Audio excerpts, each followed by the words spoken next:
최근에 우리 사회에서 그 생계의 어려움으로 가족이 동반자살하는 그런 안타까운 사건들이 종종 발생하고 있습니다. 모두가 이 삶에 대한 소망을 잃고 무기력에 빠져 사는 그런 경우입니다. 복지의 사각 지역에서 고통받는 자들에 대한 관심을 우리가 여전히 이전보다 더 많이 가져야 되는 것은 당연한 것이고요. 무엇보다 안타까운 것은 이들에게 있어서 삶에 대한 소망이 없다는 것이 참으로 안타까웠던 것입니다. 삶에 대한 소망. 사실 우리도 환난과 핍박과 어려움 속에 있지만 삶을 포기하지 않는 것은 우리에게는 소망이 되시는 예수님이 계시기 때문에 그렇습니다. 그렇죠? 우리에게는 소망이 되시는 예수님이 계시기에 어려운 상황에서도 우리는 결코 포기하지 않습니다. 그러나 그렇지 못한 사람들은 생명이 되시는 소망이 되시는 예수님을 만나지 못한다면 우리에게 주어진 그 상황들이 정말 힘든 상황들이 오래가면 감당하지 못하고 포기하게 되는 것을 보게 됩니다. 그래서 누구를 만나느냐가 참 중요한데요. 오늘 본문에 보면 이 예수님을 찾아온 문둥병자가 있습니다. 이 문둥병자는 예수님을 만나기 위해서 그가 얼마나 큰 결단을 했는지를 우리가 좀 알 필요가 있습니다. 이 많은 병자에 대한 기록 중에 이 문둥병자에 대한 기록은 특별히 우리에게 주시는 교훈이 있습니다. 이 당시에 이 문둥병자들은요, 마을 밖에서 혼자 살아야 합니다. 오늘날 이 좀 격리라는 것이 시설이 없었기 때문에 사실 나환자처럼 그 전염성이 약한 병이 없어요. 나환자는 전염성이 굉장히 약해요. 그래서 이 나귀는 햇빛을 보면 바로 죽습니다. 그래서 이 전염성이 굉장히 약해요. 그럼에도 불구하고 이 당시 상황에서는 잘 모르니까 따로 격리해서 살게 하는 건데, 그래서 마을 밖에서 살아야 되고요. 가족과 같이 살 수가 없어요. 사실 가족과 떨어져서 홀로 산다는 그 외로움이라는 것이 얼마나 큽니까? 그런데 그 외로움도 감수해야 되고요. 또 마을 밖에서 사람들이 지나가다가 본인들을 만날 수가 있잖아요. 그렇게 되면은 멀리서 사람들이 오면은 어떻게 행동해야 하냐면 입술을 위를 막고 이렇게 이야기해야 돼요. 나는 부정하다라고 큰 소리로 이야기해야 돼요. 그럼 멀리서 저 사람 나병 환자구나 이 알아차리고 비껴갈 수 있도록 그렇게 해야 합니다. 그리고 멀리서도 나병 환자인지 알기 위해서는 머리털을 밀어야 돼요. 빡빡 머리를 밀고 찢어진 옷을 입어야 합니다. 그러니 살아도 사는 게 아니에요. 살아도 사는 게 아니에요. 이런 인생이 어떻게 살아도 사는 인생이겠습니까? 자, 거기다가요, 나병 환자는 자의적으로, 의도적으로 일반 사람들 앞에 나설 수 없어요. 그렇게 하면 어떻게 하냐면 돌파멸진을 당하게 됐습니다. 그런데 오늘 이 나병 환자는 어떻게 하냐면 예수께 와서 꿇어 엎드려 간구했다라고 되어 있어요. 그걸 무엇을 말하냐면 예수님과 같이 이런 정상적인 사람들 앞에 나아갈 때에 그들이 해야 되는 게 나는 부정하다 찢어진 옷을 입고 이렇게 나가야 될 뿐만 아니라 정상적인 사람한테 의도적으로 나가면 돌파매질을 당할 수 있는 것을 다 알면서도 나간 거예요. 죽으면 죽으리다 하는 심령으로 나간 거예요. 그래서 우리가 단순하게 그냥 환자가 자기 병 고치러 나왔거나 이렇게만 생각하시면 안 되고요. 다가올 때 정상적인 사람 앞에, 특별히 거룩한 선지자 앞에 나올 때에 주변의 사람들이 이런 부정한 사람이 와 하면서 얼마든지 돌로 칠 수 있는 그런 상황이에요. 그럼에도 불구하고 그가 예수님 앞에 나와 꿇어 엎드려 간구했습니다. 무엇을 말해주냐면 절박함과 갈급함으로 하나님을 찾으라는 것입니다. 우리가 하나님의 긍휼을 얻기 위해서는 갈급함으로 하나님을 찾아야 됩니다. 절박함으로 하나님을 찾아야 합니다. 하나님께서도 말씀하시기를 내가 긍휼을 베풀 자에게 긍휼을 베풀겠다라고 말씀했어요.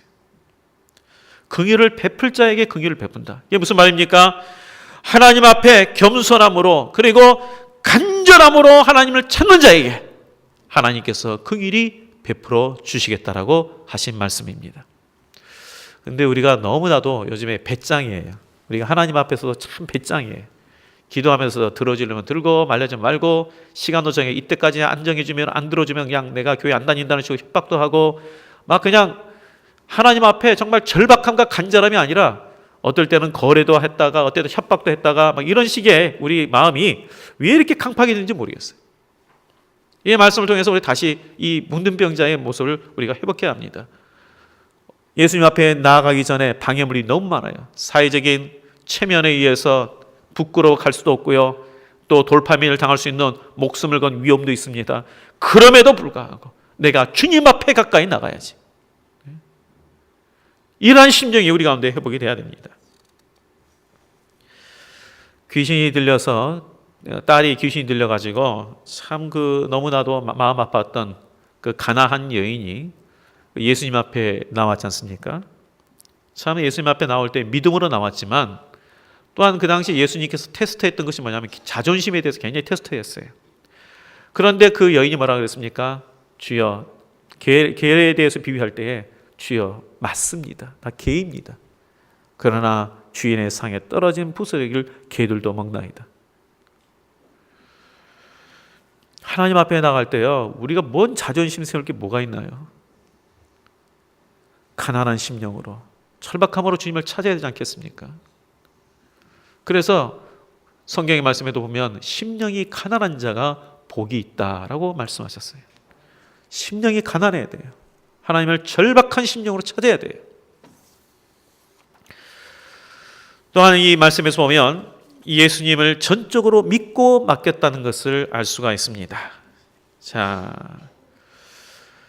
40절 말씀을 다시 한번 우리가 읽어보겠습니다. 자, 시작. 한 나병 환자가 예수께 와서 꿇어 엎드려 간구하여 이르되 원하시면 저를 깨끗하게 하실 수 있나이다. 여기 보면 간절히 나와서 간구하면서 뭐라면 원하시면 죄를 깨끗하게 하실 수 있습니다. 이렇게 말합니다. 말은 뭐냐면 예수님을 믿고 맡기는 고백이에요. 우리 예수님은 나병도 치유할 수 있는 분이라는 걸 그는 확실히 믿었어요. 그러니까 원하시면 낫게 할 수 있습니다. 중요한 게 뭐냐면 나 맡기겠습니다. 원하시든 원치 않든 주의 뜻대로 하시는데 원하시면 낫게 하는 분은 아니십니까? 그 길을 베풀어 주옵소서. 그래서 할 수 있거든 치료해 주세요 이런 차원이 아니고요. 분명하게 낫게 하실 수 있는 분이십니다. 그런데 그 길을 베풀어 주세요. 철저하게 주님께 맡기는 고백입니다. 이에 대해서 예수님께서 어떻게 반응하셨습니까?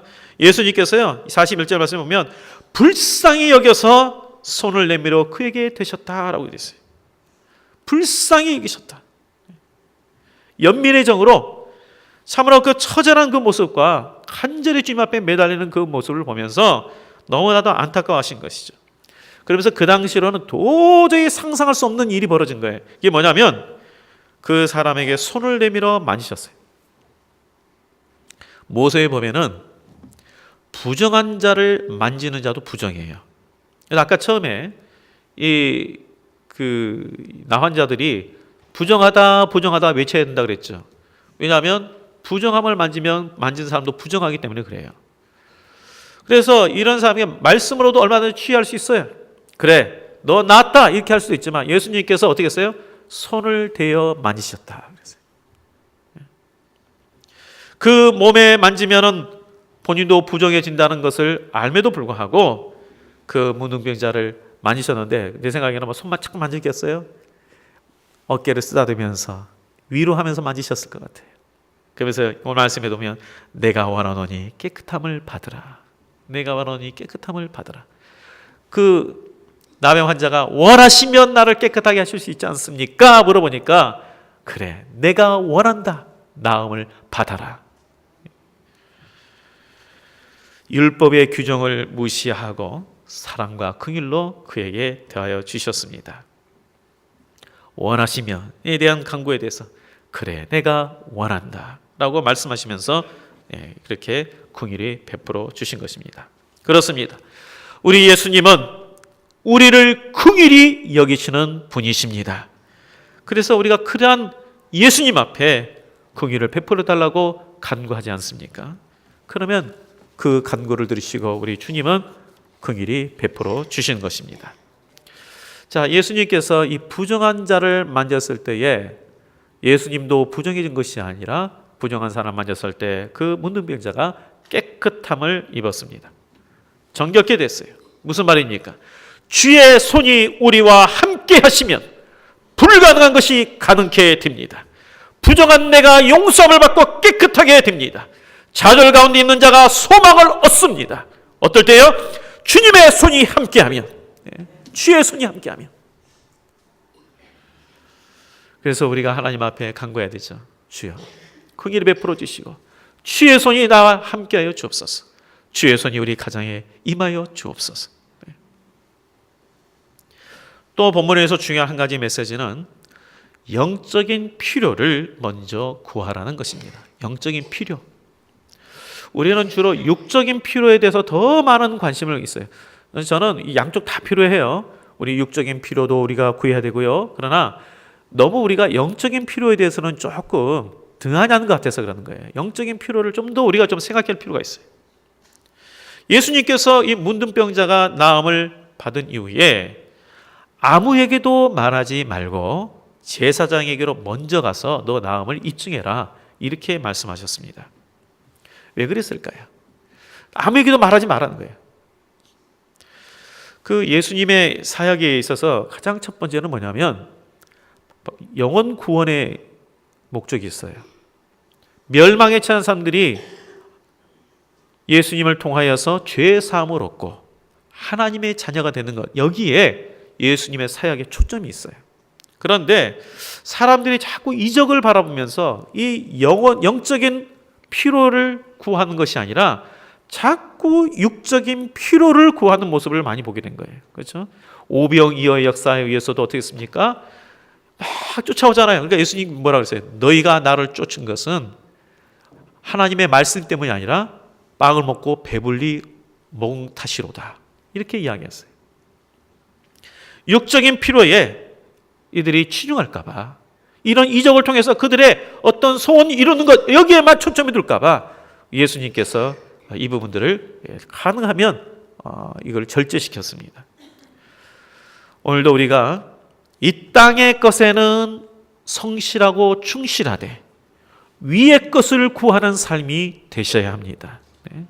이 땅의 것을 구하는 것이 아니라 이 땅의 것이 이미 주어진 삶을 성실하게 살고 충실하게 살아야 돼요.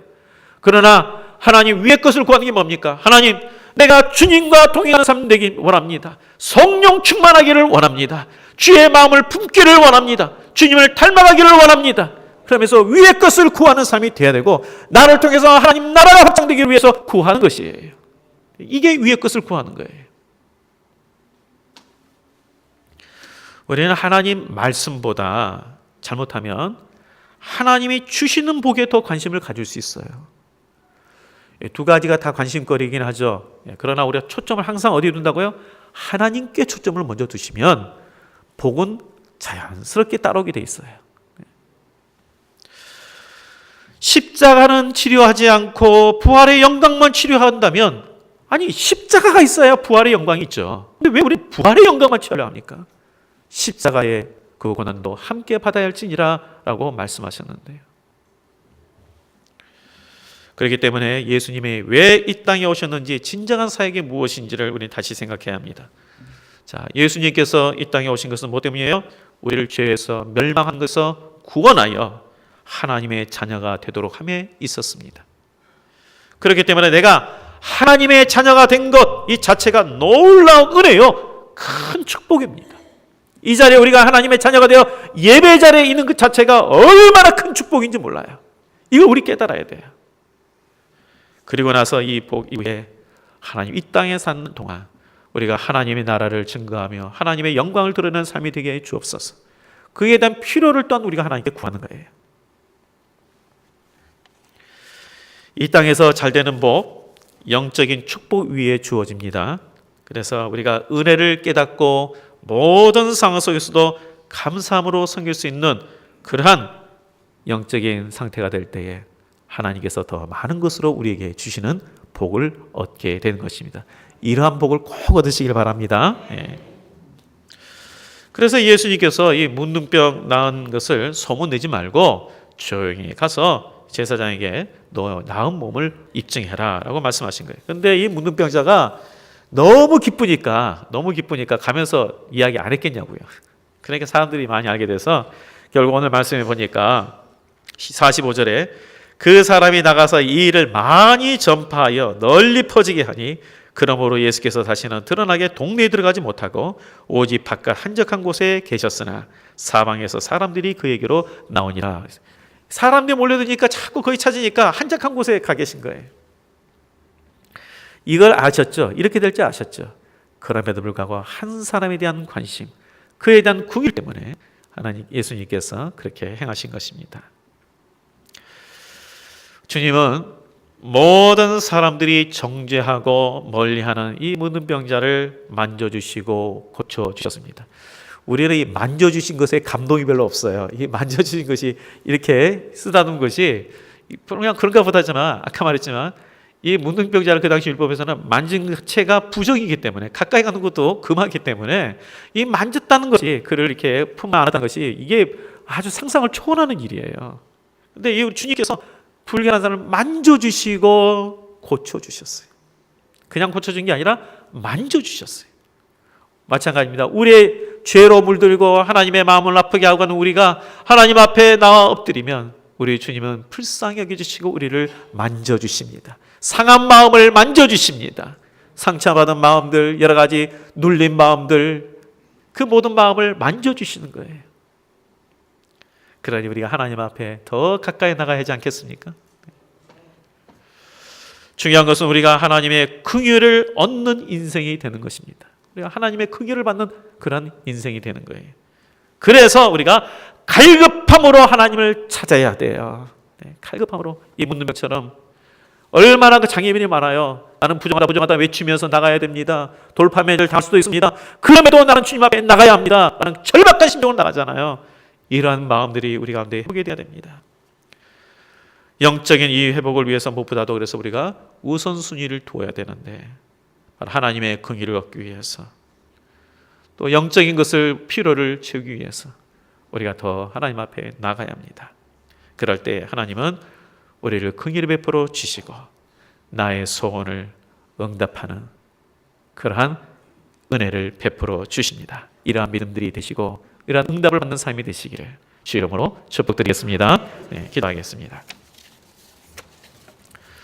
하나님 아버지, 우리 자신은 주님이 보시기에 이 문둥병자 이상으로 죄로 뭉그러져 너무나도 부끄러운 모습으로 참 하나님 앞에 나을 수 없는 그런 자임에도 불구하고 우리 주님께서 우리를 먼저 품어주시고 우리를 주님의 자녀로 붙들어 주셨사오니 그 은혜에 감사하여 더 하나님 앞에 겸손히 정말 주님 앞에 엎드리는 삶 되게 하여 주시옵시고 또한 하나님 이전보다도 더 하나님을 간절히 찾고 그 말씀대로 순종하는 믿음의 삶이 되게 하여 주옵시며 무엇보다도 영적인 그 필요를 더욱 간구하는 자가 되어서 이 땅에서 하나님의 도움의 손길이 늘 함께하는 우리 모든 성도들이 되게 하여 주시옵소서. 주의 긍휼을 얻는 성도들이 되게 하여 주시옵소서. 그래서 병도 치료받게 할 뿐만 아니라 우리의 삶 가운데 여러 가지 문제들도 해결되는 역사가 있게 하여 주시옵소서.